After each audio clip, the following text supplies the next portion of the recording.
इस वीडियो में हम बात करने जा रहे हैं डेविसन एंड जर्मर एक्सपेरिमेंट के बारे में, जिसमें इन्होंने ये प्रूफ किया कि इलेक्ट्रॉन वेव नेचर रखता है। इससे पहले साइंटिस्ट डी ब्रोगली ने बताया कि जिस तरह से लाइट वेव नेचर के साथ साथ अपनी एक पार्टिकल नेचर भी रखती है, उसी प्रकार इलेक्ट्रॉन पार्टिकल होने के साथ साथ एक वेव नेचर भी रखता है।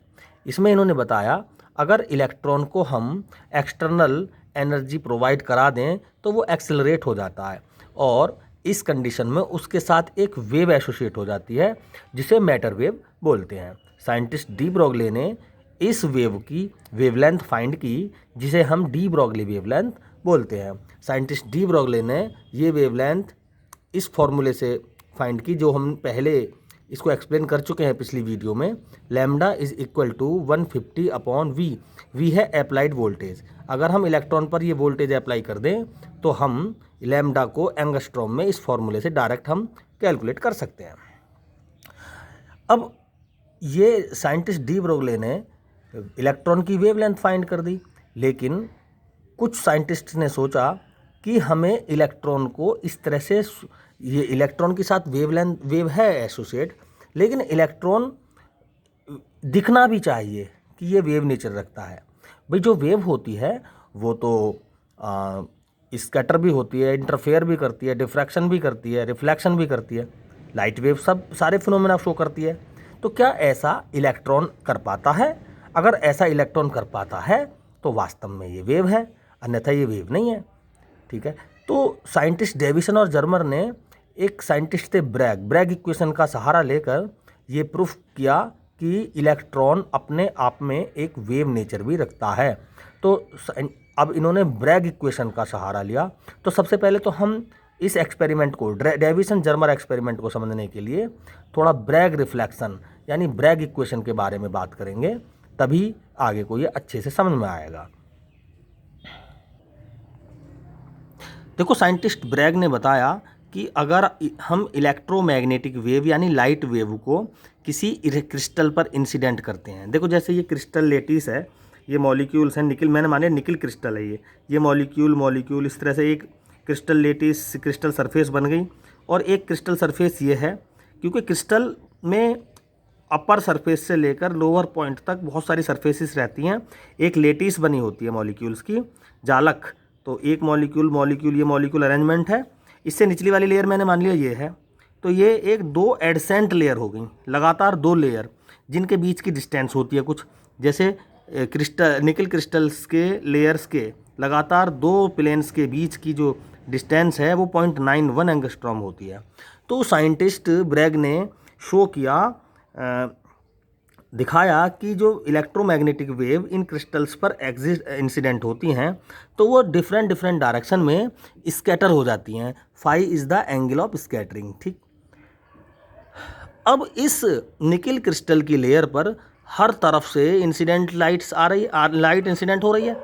तो हमने केवल दो लाइट्स ले ली हैं, ये फर्स्ट है और ये सेकंड लाइट। ठीक है, और हमने ये मान लिया कि ये दोनों पैरेलल हैं। हालांकि होने को तो हर डायरेक्शन में लाइट आ रही है, लेकिन हमने ये पैरेलल मान लिया। और मैंने मान लिया कि ये लाइट इस पॉइंट से टकराकर रिफ्लेक्ट हो गई या स्कैटर हो गई, और दूसरी लाइट दूसरी लेयर के इस पॉइंट से स्कैटर इंसिडेंट होकर कोलाइड करके इससे और स्कैटर हो गई। ठीक है, और मैंने मान लिया, ये भी माना कि दोनों ये पैरेलल हैं। ठीक है, तो ये तो फाई क्या हो गया यहाँ पर, एंगल ऑफ स्कैटरिंग। और देखो ये वाला एंगल इस एक्सपेरिमेंट में जो ब्रैग इक्वेशन में, ये एंगल और ये एंगल आपस में बराबर होना जरूरी है। ठीक है, तो इसको कहते हैं हम एंगल ऑफ ग्लांस। तो अगर डी दोनों पीच के बीच की डिस्टेंस है, दोनों लेयर्स के बीच है ना, दो लेयर हैं, एक लेयर ये है, एक लेयर, दोनों के बीच की डिस्टेंस डी है, तो देखो ये एंगल, ये भी थीटा एंगल ऑफ ग्लांस और ये भी थीटा आपस में बराबर होंगे इन दोनों एंगल्स के बराबर में। तो इनमें हम क्या देखते हैं, पाथ डिफरेंस देखते हैं। देखो ये जो सेकंड रे है ये कुछ ज़्यादा पाथ ट्रैवल कर गई है, कितना, आर क्यू पी या P Q R distance extra travel करी हुई है, क्योंकि यहाँ से इन दोनों पॉइंट से पैरेलल स्टार्ट हो गया, यहाँ से आगे को ये और यहाँ से आगे को ये। इसी तरह से ये लाइट यहाँ से ऐसे आई। ठीक है,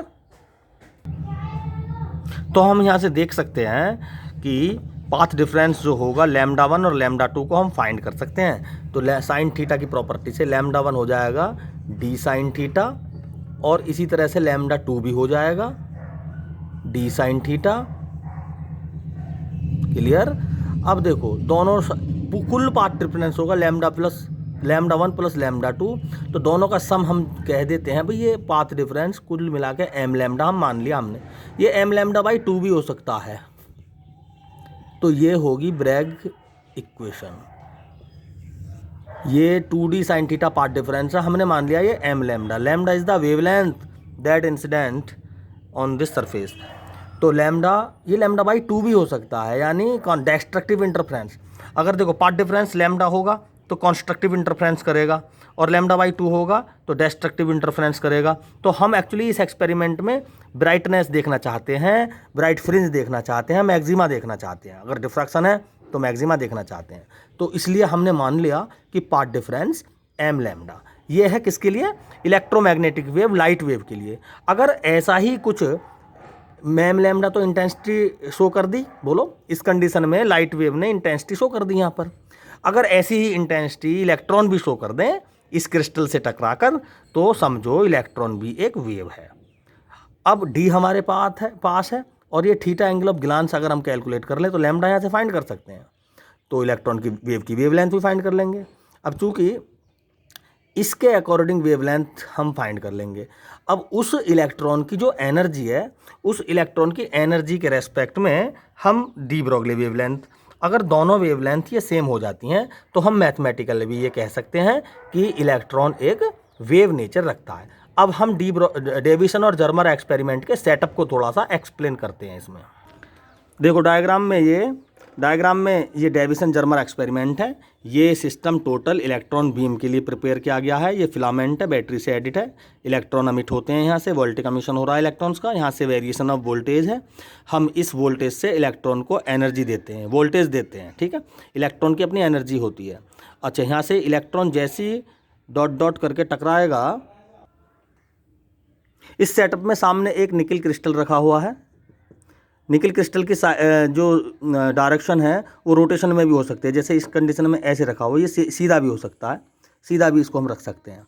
लेकिन चूंकि डायरेक्शन कोई भी हो सकती है तो हम रैंडम किसी भी डायरेक्शन में इसको इसमें सेटअप में रखा हुआ है। ये जैसे ही इलेक्ट्रॉन इस क्रिस्टल से आकर कोलाइड करेगा, इस पर एनकाउंटर करेगा, तो ये इलेक्ट्रॉन चारों तरफ स्कैटर होगा। मैंने मान लिया ये इस डायरेक्शन में स्कैटर हुआ किसी कंडीशन में, तो ये तो हो गया एंगल ऑफ स्कैटरिंग फाई, और थीटा है यहाँ पर एंगल ऑफ ग्लांस।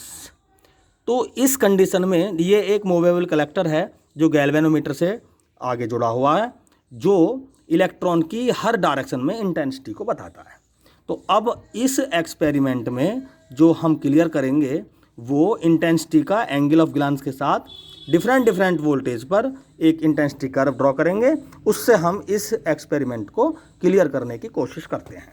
तो पहले हम इंटेंसिटी, मैंने मान लिया सबसे पहले मैंने इस बैटरी से 50 वोल्ट सेटअप किया, 50 वोल्ट, और 50 वोल्ट सेटअप करने के बाद डिफरेंट एंगल ऑफ ग्लांस पर जब मैं इंटेंसिटी बनाऊंगा तो देखो यहाँ देखें ज़रा, ये 50 वोल्ट है और इंटेंसिटी कर्व। सबसे पहले मैं 30 डिग्री पर देखता हूँ कितने इलेक्ट्रॉन कलेक्ट हुए।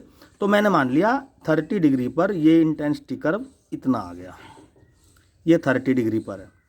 अब थोड़ा सा एंगल बढ़ा, मैंने मान लिया इंटेंसिटी थोड़ी सी बढ़ी, ये 40 डिग्री पर, 50 डिग्री पर थोड़ा सा इंटेंसिटी और ज़्यादा, 60 डिग्री पर थोड़ी सी कम दिखी हमें एक्सपेरिमेंट में, और 65 पर थोड़ी सी और ज़्यादा दिखी। तो इस तरह से देखें, अगर मैं लाइन को मिला दूं तो ये कर्व निकल के आया, ऐसा कर्व हमें प्राप्त हुआ। यानी थोड़ा थोड़ा इसमें शो हो रहा है कि भाई इंटेंसिटी मैक्सिमम और मिनिमम बना रही है। अब थोड़ा सा हम दूसरे एंगल देखते हैं, हम देखते हैं 60 वोल्ट पर। अब थोड़ा बैटरी का जो वोल्टेज है थोड़ा हमने 50 से 60 वोल्ट कर दिया। तो अब ये है, अब हम 60 वोल्टेज पर इंटेंसिटी कर्व बनाते हैं। तो देखो इंटेंसिटी कर्व हमने मान लिया कुछ इस तरह से आ सकता है, ऐसे कुछ इस तरह से आ सकता है इंटेंसिटी कर्व। लेकिन जो सबसे परफेक्ट इंटेंसिटी आई वो आई 54 वोल्टेज पर। तो थर्ड कंडीशन में 54 वोल्टेज पर कुछ इस तरह से आई, निकल गया कुछ इस तरह से इंटेंसिटी आई। जो हमें क्लियरली दिख रहा है ये डिफ्रैक्शन पैटर्न बना हुआ है। तो यहाँ जो मैक्सिमम इंटेंसिटी आई वो आई एंगल ऑफ ग्लांस 65 डिग्री पर, 54 वोल्टेज और 65 डिग्री। तो हमें ये देखो 65 डिग्री ये काम करेगा ब्रैग इक्वेशन के लिए, और 54 वोल्टेज ये डी ब्रोगली।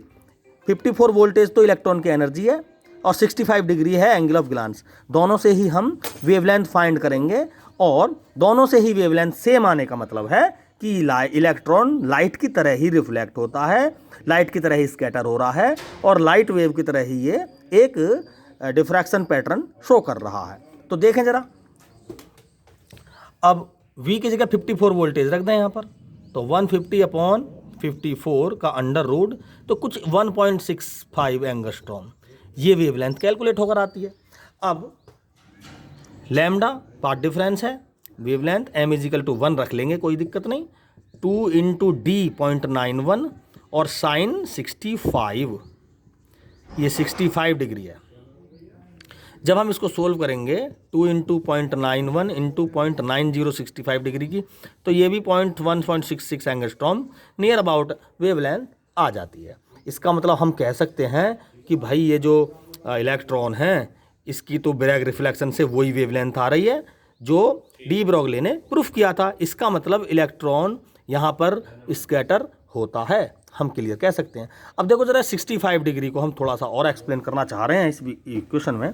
देखो ये थीटा 65 डिग्री है। 65 डिग्री कैसे आया? इस कंडीशन में एंगल ऑफ स्कैटरिंग होगा 50 डिग्री, और 50 डिग्री का हाफ अगर मैं करूं यहाँ पे ऐसे, तो ये 90 बन गया। 90 बन गया तो 90 में से ये 50 डिग्री का हाफ है ना, ये इतना 25, 90 में से इस 25 को सब्ट्रैक्ट कर दो, तो थीटा क्या हो गया यहाँ पर, एंगल ऑफ ग्लांस 65 डिग्री। तो अगर एंगल ऑफ ग्लांस 65 डिग्री है तो इस कंडीशन में फाई एंगल ऑफ स्कैटरिंग कितना होगा, 50 डिग्री। तो ये थोड़ा सा एंगल ऑफ ग्लांस की थोड़ी कैलकुलेशन है, ऐसा ज़रूरी नहीं है ये इस डायरेक्शन में ना होकर सीधी डायरेक्शन में भी हो सकता है। इलेक्ट्रॉन ऐसे आकर इस तरह से भी जा सकता है, ठीक है।